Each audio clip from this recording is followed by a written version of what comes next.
மூன்று வார்த்தைகள் நாம் ஓதக்கூடிய இந்த அத்தஹியாத்திலே சொல்லப்படுகின்றது. ஆரம்பமாக எல்லா வணக்கங்களுடைய சாரங்களும் உட்பொதிந்ததாக அந்த மூன்று வார்த்தைகளை மேராஜுடைய அந்த நேரத்திலே ரசூலுல்லாஹி ஸல்லல்லாஹு அலைஹி வஸல்லம் அவர்கள் அல்லாஹ்வுடைய சன்னிதானத்திலே சமர்ப்பித்தார்கள். அதுதான் அத்தஹியாத்திலே நாம் ஓதிக்கொண்டிருப்பது.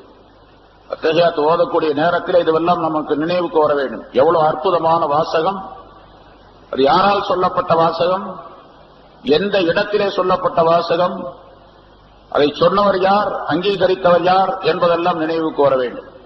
ரசூலுல்லாஹி ஸல்லல்லாஹு அலைஹி வஸல்லம் சொன்னார்கள், அல்லாஹ் தஆலா அதை அங்கீகரித்தான், ஏற்றுக்கொண்டான். சொன்னார்கள், அத்தஹியாத்து லில்லாஹி வஸ்ஸலவாத்து வத்தய்யிபாத். தஹியத் என்று சொன்ன தஹியத் என்பதனுடைய பன்மை தஹியாத் என்பது.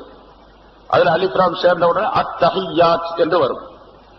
சொல் சம்பந்தப்பட்ட வணக்கங்கள் அனைத்தும், சொல்லால் ஏற்படக்கூடிய வணக்கங்கள். அல்லாஹ் சொல்லுகின்றோம், சுப்ஹானல்லாஹ் சொல்றோம், அல்ஹம்துலில்லாஹ் சொல்லுகிறோம், லா இலாஹ இல்லல்லாஹ் சொல்லுகிறோம், அல்லாஹு அக்பர் சொல்லுகின்றோம், இன்னும் எத்தனையோ தஸ்பீஹாத்துகள் ஜிக்ருகளை எல்லாம் சொல்லுகின்றோம். இதுவெல்லாம் குர்ஆன் ஓதுகின்றோம், திலாவத்துல் குர்ஆன், இவை எல்லாமே சொல் சம்பந்தப்பட்ட வணக்கங்கள்.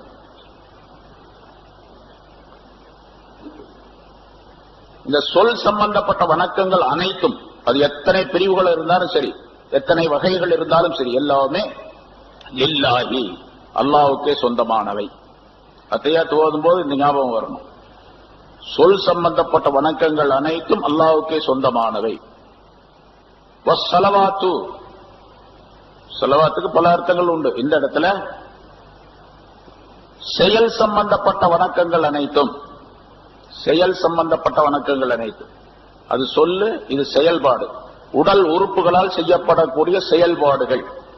ருக்கோ செய்யறோம், நிலை நிக்கிறோம், தக்பீர் கட்டுறோம், ருக்கோ செய்யறோம், சஜிதா செய்யறோம், இப்படி செயல் சம்பந்தப்பட்ட எத்தனை வணக்கங்கள் இருக்கின்றனவோ அவை அனைத்துமே அல்லாஹ்வுக்கே சொந்தமானவை. மூன்றாவது அத்தய்யிபாத், பொருள் சம்பந்தப்பட்ட வணக்கங்கள்.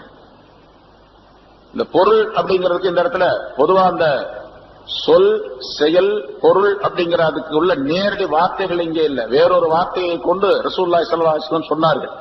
அதுக்குரிய ஆழமான கருத்துகள் நிறைய இருக்கின்றன. இங்க மூன்றாவதாக சொல்லப்படக்கூடிய அந்த வார்த்தையை நாம் கவனிக்க வேண்டும், கவனத்தில் கொள்ள வேண்டும். அத்தய்யிபாத், பொருள் சம்பந்தப்பட்ட வணக்கங்கள் அனைத்தும், ஜகாத்து கொடுக்கின்றோம், தர்மங்கள், தான தர்மங்கள், சதகா செய்கின்றோம், ஹதியாக்கள், அன்பளிப்பு கொடுக்கின்றோம், இப்படி எத்தனையோ வகையிலே நம்முடைய பொருளை தானமாக, தர்மமாக கொடுக்கின்றோம். இந்த பொருள் சம்பந்தப்பட்ட வணக்கங்கள் எல்லாம் அல்லாஹ்வுக்கே சொந்தம்.